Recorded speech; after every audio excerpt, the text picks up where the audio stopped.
Population geography की इस video में जो कि पार्ट 9 है, इसमें हम ज्योग्राफी के जो पॉपुलेशन ज्योग्राफी के कुछ प्रवास से रिलेटेड सिद्धांत हैं, मींस माइग्रेशन से रिलेटेड हैं, उनको हम एक बार देख लेते हैं।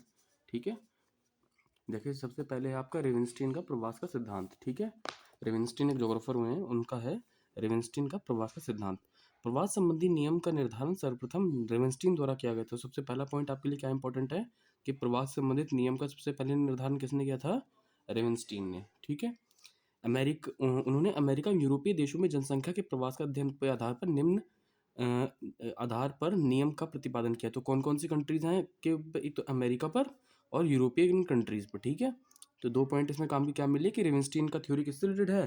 प्रवास से। और दो कौन कौन से रीजन्स पे था? एक अमेरिका पर और दूसरा यूरोपियन देशों पर। ठीक है, ये जो बाकी वाले जो बाकी पोर्शन है आपका, ठीक है, इसमें जैसे मान के चलिए कि अगर यही आपको पढ़ने हो पॉइंट शॉर्ट पॉइंट्स, यानी रेवेंस्टीन की थ्योरी में क्या क्या शॉर्ट पॉइंट्स थे, तो उनको एक बार जल्दी जल्दी देख लेते हैं हम लोग।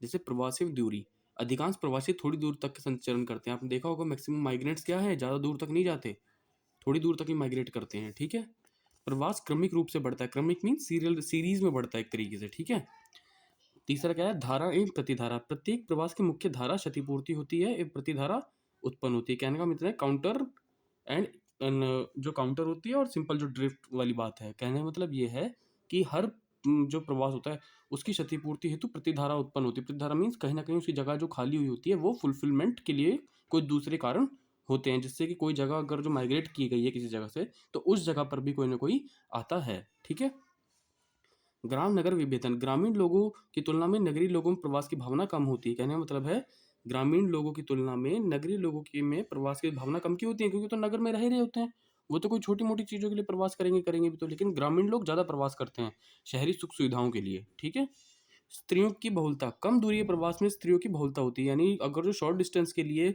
माइग करना है हमें, तो उसमें स्त्रियों की बहुलता होती है। स्त्रियां जो होती हैं ज़्यादातर वो शॉर्ट डिस्टेंस के लिए ही माइग्रेट करती हैं, लॉन्ग डिस्टेंस के लिए माइग्रेट नहीं करती।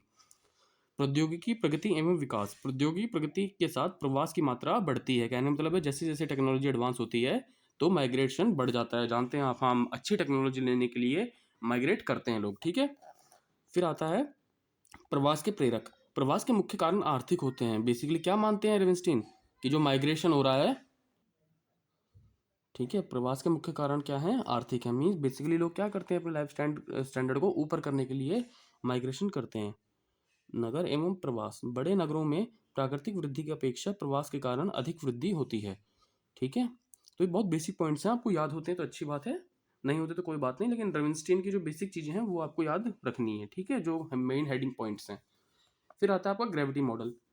इस सिद्धांत का प्रतिपादन रायली ने किया था। सबसे इंपॉर्टेंट तो आपका पहला पॉइंट यही हो गया कि ग्रेविटी मॉडल किसने दिया था? रायली ने दिया था। इस नियम के अनुसार दो नगरों के बीच लोगों के परिसंचरण की मात्रा उनके जनसंख्या के गुणनफल के समानुपात एवं उनके मध्य की दूरी के वर्ग का उल्टा अनुपात होती है। स्टुअर्ट ने भी जनसंख्या संचरण एवं न्यूटन के गुरुत्वाकर्षण नियम की समरूपता की ओर संकेत किया। क्या कह रही है थ्योरी? देखिए मैं बताता हूँ आपको।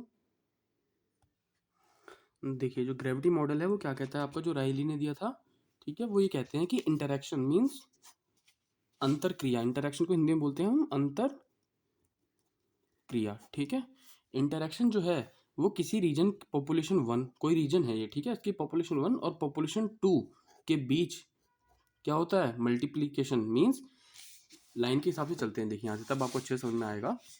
ये देखिए क्या कहते हैं ये कि इस नियम के अनुसार दो नगरों के बीच लोगों के परिसंचरण की मात्रा, परिसंचरण मीन्स ये इंटरेक्शन हो रहा है, ठीक है, परिसंचरण मात्रा उनकी जनसंख्या के गुणनफल, ये पॉपुलेशन 1 है, ये पॉपुलेशन 2 है, ठीक है, उनकी जनसंख्या का गुणनफल मीन्स मल्टीप्लिकेशन किस समानुपात होती है, यानी इंटरेक्शन इन दोनों की पॉपुलेशन के बीच जो गुणनफल है, ठीक है, पॉपुलेशन 1 और पॉपुलेशन 2 रीजन की, ठीक है, इन दोनों पॉपुलेशन के बीच जो भी गुणनफल है, यानी जो भी इन दोनों के बीच इंटरेक्शन, जो भी इन एक्टिविटीज हो रही है वो डायरेक्टली किससे रिलेटेड है? उनके बीच के इंटरेक्शन से। एंड इनवर्सली प्रोपोर्शनेट किससे हैं? उनके डिस्टेंस से। ठीक है, कहने का मतलब क्या हुआ कि अगर ये डिस्टेंस बढ़ जाता है तो इंटरेक्शन कम हो जाएगा। आप जानते हैं, देखो आप इसको मैथमेटिकली ऐसे समझिए, इंटरेक्शन बढ़ रहा है सपोज कीजिए, तो पॉपुलेशन 1 और पॉपुलेशन 2 के बीच क्या हो रहा है? एक्टिविटीज बढ़ रही हैं, डायरेक्ट है, क्योंकि दोनों दोनों इक्वल हैं। एक बढ़ रहा है तो दूसरा भी बढ़ रहा है, एक बढ़ रहा है तो दूसरा भी कम, एक घट रहा है तो दूसरा भी कम हो रहा है। लेकिन अगर ये डिस्टेंस नीचे जो है अपॉन में 2 ये बढ़ रहा है तो इंटरेक्शन तो ऑटोमेटिकली कम हो जाएगा, है ना, क्योंकि ये इन्वर्सली प्रोपोर्शनेट है इससे। अगर डिस्टेंस बढ़ता है तो जो P1 इंटू P2 है इसकी वैल्यू कम नहीं हो जाएगी, और अगर जो डिस्टेंस कम है, ठीक है, तो P1 इंटू P2 का इंटरेक्शन जो है आई, ये इंटरेक्शन जो है ये बढ़ जाएगा क्योंकि दोनों इक्वल पोर्शन में है, ठीक है। यही आपका ग्रेविटी मॉडल है। बस इंटरेक्शन की बात की जा रही है कि दो जनसंख्या के जो दो स्तर हैं उनके बीच इंटरेक्शन डायरेक्ट होता है, ठीक है, अगर डिस्टेंस जो है ये नीचे d जो है ये कम है। अगर d बढ़ता है तो इंटरेक्शन ऑब्वियसली बात है कम होगा क्योंकि ज़्यादा डिस्टेंस कवर करना पड़ेगा इंटरेक्शन बढ़ाने के लिए। तो ये बात यहाँ पर कही जा रही है, ठीक है। अब आते हैं हम न्यूनतम प्रयास सिद्धांत, प्रिंसिपल ऑफ लीस्ट एफर्ट। ये किसने दिया था? ये जिफ द्वारा दिया गया है, ठीक है। इस बात पे ध्यान रखना कि इस सिद्धांत का प्रतिपादन किसने किया है? जिफ ने। यह सिद्धांत गुरुत्व के ही समान है। गुरुत्व मीन्स से जो आपका ग्रेविटी मॉडल हमने पढ़ा उसी की थ्योरी है। इस नियम के अनुसार प्रवास की मात्रा दूरी के विपरीत समानुपात होती है। क्या लिख रहा है? इस नियम के अनुसार प्रवास की मात्रा दूरी के समानुपात होती है। सपोज कीजिए क्या कह रहा है ये? माइग्रेशन अपॉन डिस्टेंस, ठीक है, ये फॉर्मूला बनता है इसका। 1 is directly proportional to m upon d। कहने का मतलब क्या है इसका फॉर्मूले का? कि माइग्रेशन बढ़ रहा है, और ये 1 मीन्स कोई पर्सन है मान के चलिए, इस ये माइग्रेशन कब बढ़ रहा है? जब ये इक्वल है दोनों के दोनों। डिस्टेंस अगर जो बढ़ गया तो ये कम हो जाएगा, ये कम हो जाएगा तो ये भी कम हो जाएगा ऑटोमेटिकली। आप इसको ऐसे समझिए, मान लीजिए कि 10 किलोमीटर तक जाना था, ठीक है, इंटरेक्शन करने के लिए आई, ठीक है, तो इजीली कर पा रहे थे माइग्रेशन।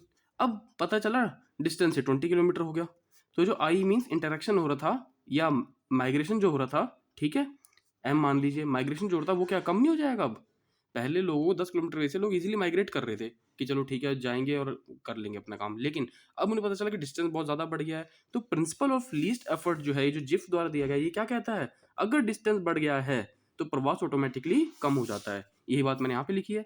माइग्रेशन अगर जो डिस्टेंस से कम हो जाएगा तो ये बढ़ जाएगा, और अगर ये डिस्टेंस बढ़ जाएगा तो ये ऑटोमेटिकली कम हो जाएगा, क्योंकि इन्वर्सली प्रोपोर्शनेट है ना, ये प्रोपोर्शनेट का साइन होता है ये वाला, ठीक है। तो इन्वर्सली प्रोपोर्शनेट है ना डिस्टेंस माइग्रेशन के, इसलिए ये बात आपकी जिफ ने कही थी।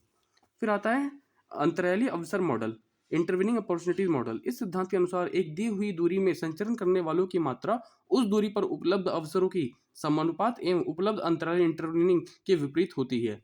इस सिद्धांत का प्रतिपादन स्टोफर ने किया था। ये सिद्धांत ठीक है, तो इसका मुझे फॉर्मूला भी प्रॉपर याद नहीं आ पा रहा है, मैं कहीं से देख करके आपको अलग से जो कोई मिसलेनियस वीडियो बनाऊंगा उसमें मैं आपको भेज दूंगा कि इंटरविनिंग अपॉर्चुनिटीज मॉडल कहता क्या है, ठीक है। फिलहाल आप इतना याद रखिए कि स्टोफर ने दिया था ये मॉडल, तो इसका फॉर्मूला मुझे अभी मेमोराइज नहीं हो पा रहा है, सॉरी, मैं इसको आपको दोबारा बताऊंगा। लेकिन प्रवासन का ली मॉडल, बस इतना याद रखना कि माइग्रेशन का, नॉर्मल माइग्रेशन का मॉडल किसका है? ली का है, ठीक है। रेविंस्टीन का प्रवास का सिद्धांत है, थ्योरी ऑफ माइग्रेशन रेविंस्टीन की है, लेकिन जो मॉडल ऑफ माइग्रेशन है वो ली का है, ठीक है। जेलेंस्की का गतिशील संक्रमण मॉडल, ये बहुत इंपॉर्टेंट है, ठीक है।